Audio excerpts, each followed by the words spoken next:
Merci Alain Soral. Question suivante, donc. Sans un état de santé convenable, il est difficile d'agir avec efficacité.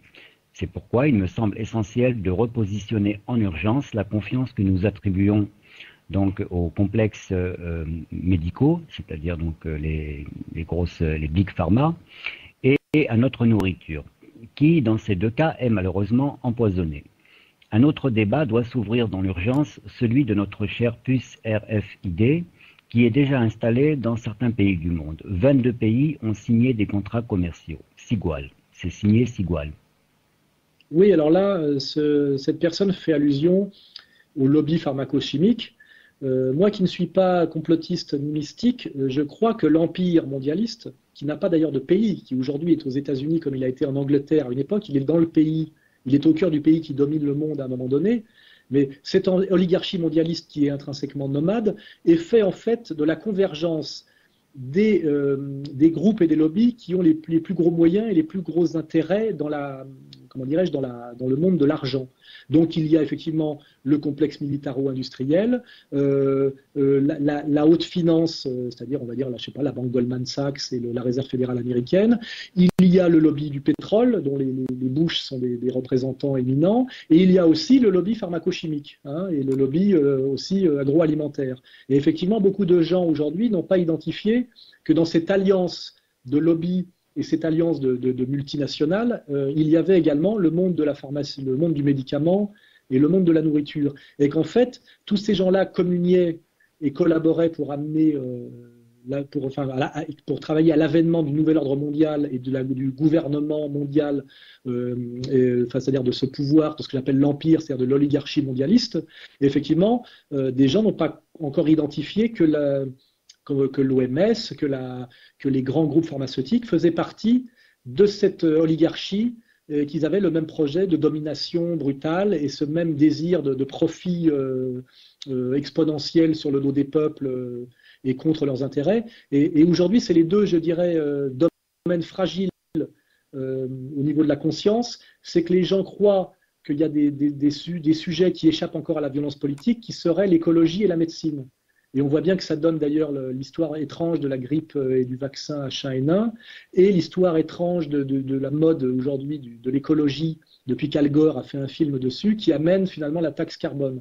Je crois aujourd'hui que les résistants à l'Empire ont bien identifié la violence de l'Empire, enfin comment dirais-je, du pilier militaro-industriel de l'Empire, ont bien identifié la violence du pilier financier de l'Empire, ont bien identifié le pilier, on va dire, vétérotestamentaire de l'Empire, mais effectivement, que ce qu'ils ont mal identifié, c'est le volet agroalimentaire et le volet pharmacochimique. Hein, et qu'effectivement, il faut faire de la pédagogie en ce moment pour montrer que au niveau de on le voit avec Monsanto par exemple, on le voit avec l'histoire du Tamiflu, etc., qu'effectivement l'OMS aujourd'hui, les grands lobbies pharmaceutiques et les grands lobbies ensemenciers font partie de cette oligarchie mondialiste et ont le même projet dominateur et que je qualifierais métaphoriquement, mais seulement métaphoriquement, de satanique. Et il faut faire de la pédagogie parce que c'est peut-être les deux forces qui ont été les moins bien identifiées, l'écologique et le médical. Parce que les gens sont persuadés que le monde de la nature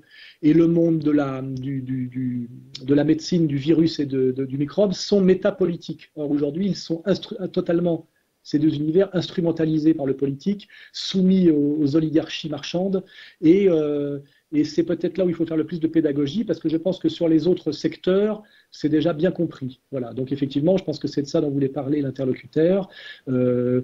Posons-nous la question, et nous le faisons sur le site d'égalité et réconciliation, en mettant des dossiers en ligne, sur le travail de Monsanto, le travail effectivement des grands groupes pharmaceutiques et le rôle que joue l'OMS là-dedans.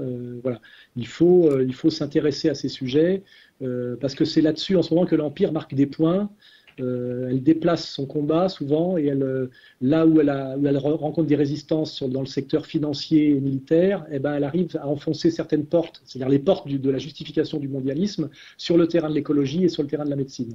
Et c'est, comment dirais-je, c'est très pervers, c'est un cheval de Troie.